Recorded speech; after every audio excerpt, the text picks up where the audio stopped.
বিসমিল্লাহির রহমানির রহিম। প্রিয় সিরাজগঞ্জ ও পাবনাবাসী, আসসালামু আলাইকুম। আসসালামু আলাইকুম। ভালো আছেন আপনারা? আলহামদুলিল্লাহ। কিন্তু শুধু এতটুক ভালো থাকলে চলবে না, আপনাদেরকে সহ সারা বাংলাদেশের মানুষকে আরো ভালো থাকতে হবে। কেন ভালো থাকতে হবে? এই যে আপনারা সারা মাঠ ধরে যে প্রায় হাজার লক্ষ মানুষ এখানে উপস্থিত আছেন, আপনারা হয়তো দেখতে পাচ্ছেন না যে মঞ্চের সামনে এখানে কিছু মানুষ বসে আছে, যেই মানুষগুলো গত 15-16 বছর ধরে তাদের পরিবারের কোনো একজন স্বজনকে হারিয়েছে। অর্থাৎ সে হয় খুনের শিকার হয়েছে, নাহলে গুমের শিকার হয়েছে, নাহলে জুলাইতে কোনোভাবে নির্যাতিত হয়েছে জুলাই আন্দোলনের সময়। এখানে একটু আগে মেরি বক্তব্য রেখে গিয়েছে। মেরিকে আপনারা সবাই চেনেন? মেরিকে আপনারা সবাই চেনেন, সারা বাংলাদেশের মানুষ মেরিকে চেনে। কেন? কারণ মেরি ভোট ডাকাতির বিরুদ্ধে প্রতিবাদ করতে গিয়েছিল, এবং প্রতিবাদ করতে গিয়ে সে সারা জীবনের জন্য তার নিজের দৃষ্টিশক্তি হারিয়েছে। তার বক্তব্য আপনারা শুনেছেন। এরকম হাজারো মেরি বাংলাদেশে রয়েছে। এই যে মানুষগুলো গত 16-17 বছর যাবৎ প্রতিবাদ করেছে। কিসের প্রতিবাদ?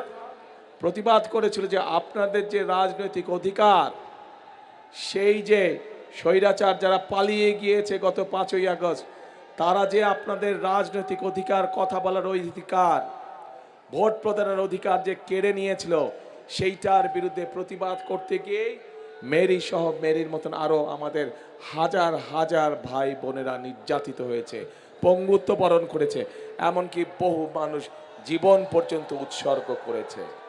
এখন প্রিয় ভাই বোনেরা, এই মানুষগুলোর আত্মত্যাগ, ঠিক আছে, এই মানুষগুলোর আত্মত্যাগ, তার যদি আমাদেরকে মূল্যায়ন করতে হয়, প্রতিদান দিতে হয়, তাহলে শুধুমাত্র এই মিটিং করলে আমাদেরকে হবে না।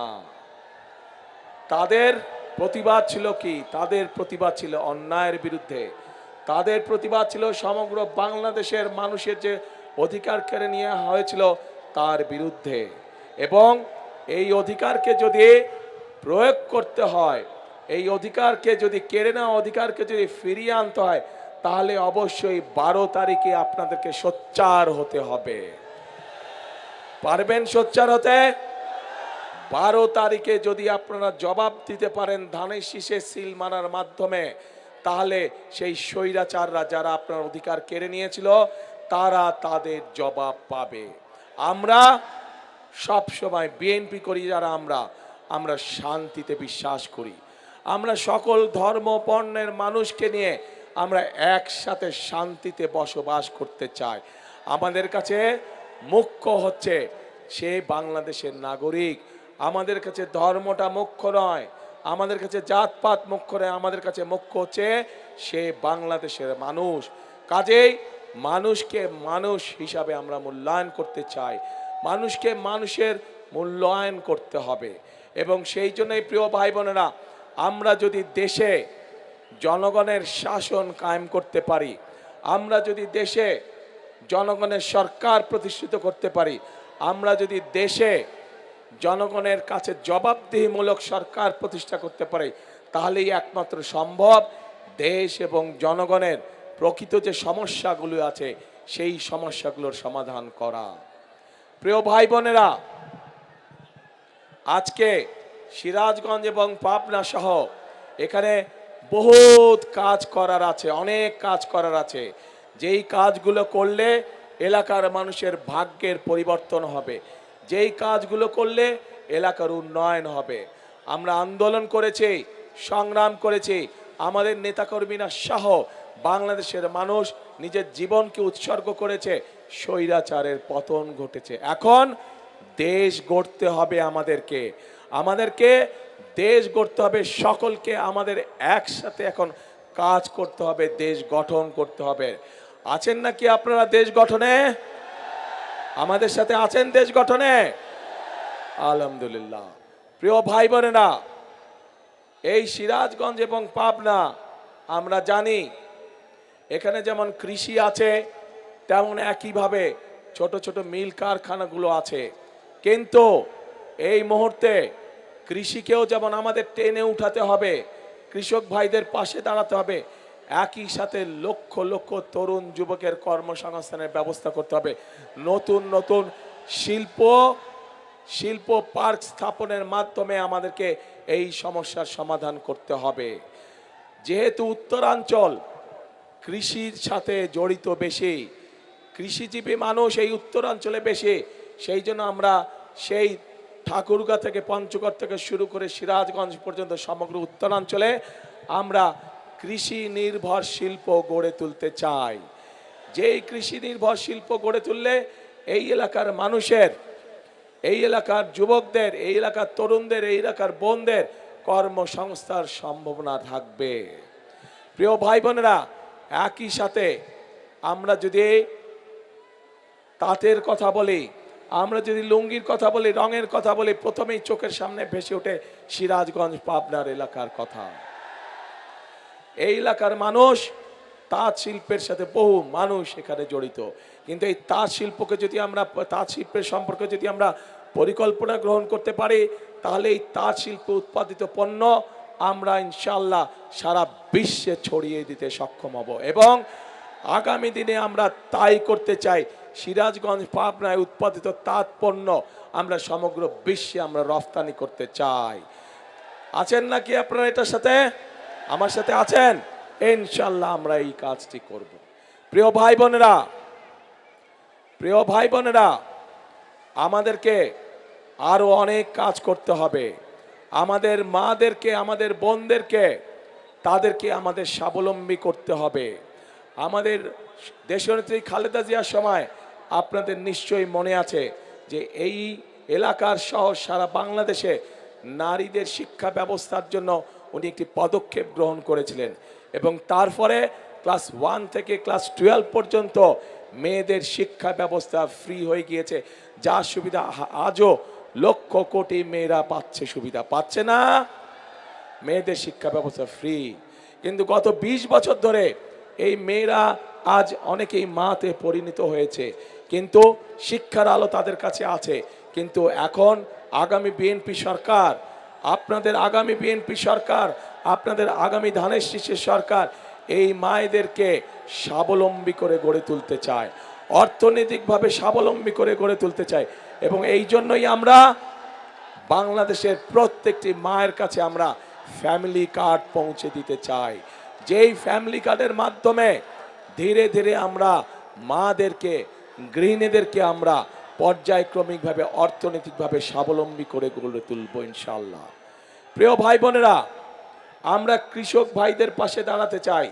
বাংলাদেশের অধিকাংশ মানুষ কৃষির সাথে জড়িত। এই দেশে যদি কৃষক ভাইরা ভালো থাকে, তাহলেই একমাত্র সম্ভব বাংলাদেশকে ভালো রাখা, বাংলাদেশের মানুষকে ভালো রাখা। কৃষক ভাইরা সারাদিন হাড় ভাঙা পরিশ্রম করে এবং তাদের পরিশ্রমের ফলেই সারা বাংলাদেশের মানুষ দুবেলা তিনবেলা ভাত খেয়ে বেঁচে থাকে। প্রিয় ভাই বোনেরা, এই কৃষক ভাইদের পাশে আমরা দাঁড়াতে চাই। তাদেরকে তাদের প্রয়োজনীয় সার, তাদের প্রয়োজনীয় কীটনাশক, তাদের প্রয়োজনীয় ফসলের বীজ আমরা তাদের হাতে ঘরে ঘরে পৌঁছে দিতে চাই, যাতে করে মধ্যেখানে কোনো মধ্যস্বত্বভোগী বা ফড়িয়া যাতে কোনো সুবিধা না পায়। এবং সেই জন্যই কৃষক ভাইদের জন্য আমরা একটি কৃষক কার্ড দিতে চাই সকলকে, ঠিক যেভাবে মা বোনদের হাতে আমরা ফ্যামিলি কার্ড পৌঁছে দিতে চাই। প্রিয় ভাই বোনেরা, তরুণ সমাজের সদস্য, যুবকদের কর্মসংস্থানের কথা আমি আপনাদের সাথে সামনে বলেছি। বর্তমানে তরুণ সমাজের, যুব সমাজের বহু সদস্য আছে যারা আইটিতে কাজ করে। এই সিরাজগঞ্জ শহরেই আছে, এই পাবনা শহরেই আছে। তাদেরকে আমরা বিশেষভাবে ট্রেনিং দিতে চাই, যাতে করে তারা তাদের কর্মকাণ্ডে আরো ভালো করে ব্যবস্থা গ্রহণ করতে পারে। একইভাবে এই এলাকার বহু মানুষ বিদেশে যায়, কিন্তু বিদেশে যখন যায় তখন তাদের কোনো ট্রেনিং থাকে না। আমরা চাই সিরাজগঞ্জ এবং পাবনায় আমরা ট্রেনিং সেন্টার, ভোকেশনাল ইনস্টিটিউট তৈরি করব, যার ফলে আমরা আমাদের বেকার ভাইদেরকে সেখানে আমরা ট্রেনিং দিব, ট্রেনিং দিয়ে আমরা বিদেশে পাঠাতে চাই, যাতে করে তারা বিদেশে গেলে ভালো বেতনে কর্মসংস্থানের ব্যবস্থা করতে পারে। প্রিয় ভাই বোনেরা, বাংলাদেশে যেমন ডাক্তার দরকার, বাংলাদেশে যেমন ইঞ্জিনিয়ার দরকার, বাংলাদেশে যেমন আর্কিটেক্ট দরকার, ঠিক আমাদের ছেলে মেয়েদের মধ্যে থেকে আমরা ক্রীড়াবিদও তৈরি করতে চাই। এবং সেই জন্যই যেই ছেলে বা যেই মেয়ে যেই খেলায় ভালো, তাদেরকে আমরা খুঁজে খুঁজে বের করে আনতে চাই এবং বের করে নিয়ে এসে তাকে আমরা সেই খেলায় ট্রেনিং দিতে চাই যেই খেলায় সে ভালো, যাতে করে সে শুধু আন্তর্জাতিক নয়, শুধু জাতীয় পর্যায়ে নয়, আন্তর্জাতিক পর্যায়ে যাতে তারা দেশের জন্য সুনাম বয়ে নিয়ে আসতে পারে। প্রিয় ভাই বোনেরা, আমরা আরেকটি কাজ করতে চাই। বাংলাদেশের একটি শ্রেণীর মানুষ আছেন, যেই শ্রেণীর মানুষ আমাদের জন্ম থেকে মৃত্যু পর্যন্ত আমাদের সাথে সম্পৃক্ত থাকেন। বিভিন্ন সময় জীবনে চলার বাঁকে, বিভিন্ন কষ্টের সময়, বিভিন্ন দুঃখের সময় তারা আমাদেরকে মূল্যবান উপদেশ দেন। কিন্তু এই মানুষগুলোর অনেকেই অনেক কষ্টে থাকেন, অনেক কষ্টে দিনাপাত করতে হয়। এই মানুষগুলো কারা? এই মানুষগুলো হচ্ছে আমাদের বিভিন্ন মসজিদ মাদ্রাসা সহ, মসজিদ মাদ্রাসার খতিব, ইমাম সাহেব সহ মুয়াজ্জিম সাহেবরা। শুধু তাই নয়, অন্য অন্য ধর্মেরও যারা ধর্মগুরু আছেন তারা এর মধ্যে পড়ে। আমরা চাই এই যে ইমাম সাহেব, খতিব সাহেব, মুয়াজ্জিম সাহেব সহ অন্য ধর্মের যারা ধর্মগুরু আছেন তাদের পাশে সহযোগিতার হাত বাড়িয়ে দিতে, তাদের জন্য সরকারের পক্ষ থেকে মাসিক একটি সম্মানের ব্যবস্থা করতে আমরা চাই। এখন প্রিয় ভাই বোনেরা, আপনাদের সামনে আমি ধানের শীষ 12 তারিখে আপনারা ধানের শীষকে বিজয় করলে 13 তারিখ থেকে ধানের শীষ এই কাজগুলো শুরু করবে ইনশাল্লাহ। যেই কাজগুলোর কথা আপনাদেরকে বলেছি, এর বাইরে তো 2 জেলার সিরাজগঞ্জ এবং পাবনা জেলার ভেতরে ভেতরে রাস্তাঘাটগুলো নষ্ট হয়ে গিয়েছে, স্কুল কলেজগুলো নষ্ট হয়ে গিয়েছে, ঠিকভাবে শিক্ষক নাই, উপজেলা হাসপাতালগুলো ঠিকভাবে ডাক্তার ওষুধ নার্স নাই, সেগুলোর কাজে ইনশাল্লাহ আমরা হাত দিব। কিন্তু এই কাজগুলো করতে হলে এগুলো তো হচ্ছে বিএনপির পরিকল্পনা, বিএনপি এই কাজগুলো বাস্তবায়ন করবে, কিন্তু জনগণেরও তো একটি পরিকল্পনা থাকতে হবে। আমি আপনাদের কাছে জানতে চাই, আপনাদের কি পরিকল্পনা ভাই? হ্যাঁ, আপনাদের কি পরিকল্পনা? ধানের শীষে ভোট। আচ্ছা, এই যে আমার বরাবর আছেন ভাই বোনেরা, আপনাদের কি পরিকল্পনা? ধানের শীষে ভোট। আচ্ছা, আমার বাম দিকে যারা আছেন আপনাদের কি পরিকল্পনা? ধানের শীষে ভোট। আলহামদুলিল্লাহ, কালকে সারা মাঠের সব মানুষের পরিকল্পনা ধানের শীষে ভোট। ইনশাল্লাহ ধানের শীষে ভোট দিব আমরা এবং দেশ গঠনের কাজে হাত দিব আমরা প্রিয় ভাই বোনেরা। কারণ দেশ আমাদেরকে অনেক দিয়েছে। এই দেশের জন্য 1971 সালে লক্ষ শহীদ জীবন উৎসর্গ করেছে এই দেশের স্বাধীনতা অর্জন করার জন্য। 2024 সালের 5ই আগস্ট, জুলাই মাসে বহু মানুষ নিজের জীবন উৎসর্গ করেছে সেই স্বাধীনতাকে রক্ষা করার জন্য। আমরা একবার স্বাধীনতা রক্ষা করেছি, পরবর্তীতে আমরা সেই অর্জন করেছি স্বাধীনতা 71 সালে, 2024 সালে আমরা সেই স্বাধীনতাকে রক্ষা করেছি। এখন আমাদের সেই স্বাধীনতাকে প্রিয় ভাই বোনেরা অর্থবহ করে তুলতে হবে। কার জন্য অর্থবহ করে তুলতে হবে? বাংলাদেশের মানুষের জন্য আমাদেরকে অর্থবহ করে তুলতে হবে। প্রিয় ভাই বোনেরা, এই যে আপনারা লক্ষ লক্ষ মানুষ যে আজ এখানে একত্রিত হয়েছেন, আজ আপনাদের সামনে দাঁড়িয়ে আমি হয়তো প্রতিপক্ষ সম্পর্কে অনেক কথা বলতে পারতাম, আপনারাও হয়তো জোরে জোরে হাততালি দিতেন, কিন্তু তাতে কি আপনাদের কোনো লাভ হতো? লাভ হতো না। বাংলাদেশের মানুষ এখন জানতে চায়, বাংলাদেশের মানুষ এখন দেখতে চায় যে কোন রাজনৈতিক দল কি পরিকল্পনা গ্রহণ করবে দেশ এবং জনগণের জন্য, যাতে জনগণ এবং দেশ আগামীতে সামনের দিকে এগিয়ে যেতে পারে। আমরা আপনাদের সামনে পরিকল্পনা দিয়েছি প্রিয় ভাই বোনেরা। বিএনপি আপনাদের সামনে পরিকল্পনা দিয়েছে এবং এই মুহূর্তে বিএনপি একমাত্র রাজনৈতিক দল যেই দলের অভিজ্ঞতা আছে কিভাবে দেশকে সুন্দরভাবে সামনের দিকে পরিচালিত করতে হয়। বিএনপি ছাড়া এই মুহূর্তে বাংলাদেশকে সঠিকভাবে পরিচালনা করতে পারে অভিজ্ঞতা সম্পন্ন এরকম কোনো রাজনৈতিক দল নেই। কাজেই প্রিয় ভাই বোনেরা, মানুষ তার উপরেই ভরসা করে যার অভিজ্ঞতা আছে। মানুষ তার উপরে ভরসা করে যার উপরে ভরসা করা যেতে পারে। মানুষ তার উপরেই ভরসা করে যে মানুষকে বিপদের সময় ফেলে রেখে চলে যায়নি। এবং এই সব গুণ একমাত্র বিএনপির ভিতরেই আছে প্রিয় ভাই বোনেরা। কাজে আসুন, আজকে যদি আমাদেরকে দেশকে গড়তে হয়, আজকে যদি এই 20 কোটি মানুষকে একসঙ্গে নিয়ে বাংলাদেশকে সামনের দিকে এগিয়ে যেতে হয়, তাহলে সকলকে আমাদেরকে ঐক্যবদ্ধ থাকতে হবে, আমাদেরকে সতর্ক থাকতে হবে যেন কোনো ষড়যন্ত্র করে কেউ আবার আপনাদের এই ভোটের অধিকারকে কেড়ে নিয়ে যেতে না পারে। আমাদেরকে সতর্ক থাকতে হবে যে জুলাই আগস্টে গত 16 বছর ধরে আমাদের যে সকল ভাই বোনেরা নিজের জীবন উৎসর্গ করে দিয়েছে এই দেশের মানুষের অধিকার প্রতিষ্ঠিত করার জন্য, সেই অধিকারকে আবার যেন ষড়যন্ত্র করে কেউ স্তব্ধ করে দিতে না পারে, ছিনিয়ে নিয়ে নিতে না পারে। আমরা কি সতর্ক আছি প্রিয় ভাই বোনেরা? আমরা কি সজাগ আছে? ইনশাল্লাহ আমাদেরকে সজাগ থাকতে হবে। আপনাদেরকে অনেকেই এসে বিভ্রান্ত করার চেষ্টা করবে। যারা এসে আপনাদেরকে বিভ্রান্ত করার চেষ্টা করবে, দেখা মাত্র তাদেরকে বলবেন গুপ্ত তোমরা। পারবেন বলতে? যারা এসে বিভ্রান্তিমূলক কথা ছড়াবে তাদের একটাই নাম, তারা হচ্ছে গুপ্ত। কারণ তাদেরকে গত 16 বছর আমরা দেখি নাই। তারা এদের সাথে মিশেছিল, যারা 5 তারিখে পালিয়ে গিয়েছে তাদের সাথে তলে তলে এরা মিশেছিল। কাজেই সেই স্বাধীনতার সময় থেকে 86 সাল থেকে 96 সাল থেকে সব সময় দেখবেন এরা সব একই সাথে ছিল, এপিট আর ওপি। প্রিয় ভাই বোনেরা, আসুন প্রিয় ভাই বোনেরা, আমাদের সামনে শপথ একটাই। কি সেই শপথ?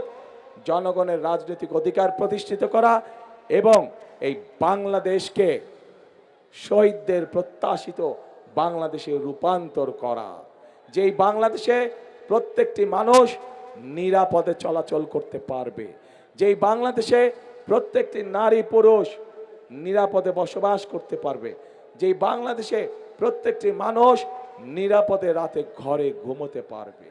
আমরা সেই রকম একটি বাংলাদেশকে গড়ে তুলতে চাই। কিন্তু সেই রকম বাংলাদেশকে যদি গড়ে তুলতে হয়, অবশ্যই বাংলাদেশের মানুষের জোরালো সমর্থন প্রয়োজন। এবং আমরা দৃঢ়ভাবে বিশ্বাস করি এই সমর্থন প্রতিবারের মতন এবারও ইনশাল্লাহ বাংলাদেশের মানুষ ধানের শীষের পক্ষে রায় দিবে। ঠিক? তাহলে আসুন ভাই, কথা একটাই, কাজ একটাই। করব কাজ, কে করব কাজ? গর্ব দেশ, সবার আগে বাংলাদেশ। কাজে বাংলাদেশ যেহেতু সবার আগে, সেজন্যই আমাদেরকে ঐক্যবদ্ধ থাকতে হবে, একসাথে কাজ করতে হবে, দেশকে গড়তে হবে। আজকের এই নির্বাচনী জনসভার এই হোক আমাদের প্রতিশ্রুতি, এই হোক আমাদের শপথ যে আমরা করব কাজ, গড়ব দেশ, সবার আগে বাংলাদেশ।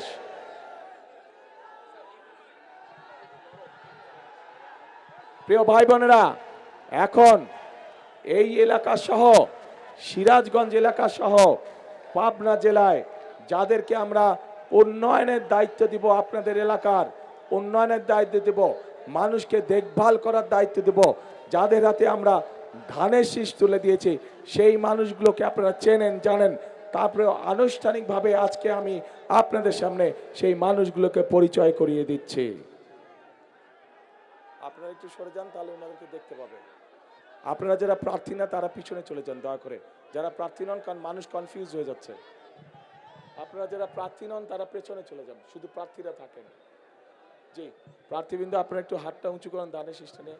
প্রিয় ভাই বোনেরা, এই যে আপনাদের সামনে পরিচয় করিয়ে দিচ্ছে, এই মানুষদের হাতে আমরা ধানের শীষ তুলে দিয়েছি। এদেরই আগামী দিন দায়িত্ব হবে, আপনারা তাদেরকে ভোট দিয়ে জিতিয়ে নিয়ে আসলে এদের দায়িত্ব হবে এই এলাকার মানুষের দুঃখ কষ্ট উন্নয়ন সবকিছুর দেখভাল করা। এদেরকে আপনাদের হাতে আজ আমি তুলে দিয়ে যাচ্ছি। আপনারা এদেরকে 12 তারিখ পর্যন্ত দেখবেন, ইনশাল্লাহ জয়যুক্ত হয়ে আসলে 13 তারিখ থেকে এরা সবাই মিলে আপনাদেরকে দেখবে। আল্লাহ হাফেজ। বাংলাদেশ জিন্দাবাদ, বাংলাদেশ জাতীয়তাবাদী দল জিন্দাবাদ। আসসালামু আলাইকুম।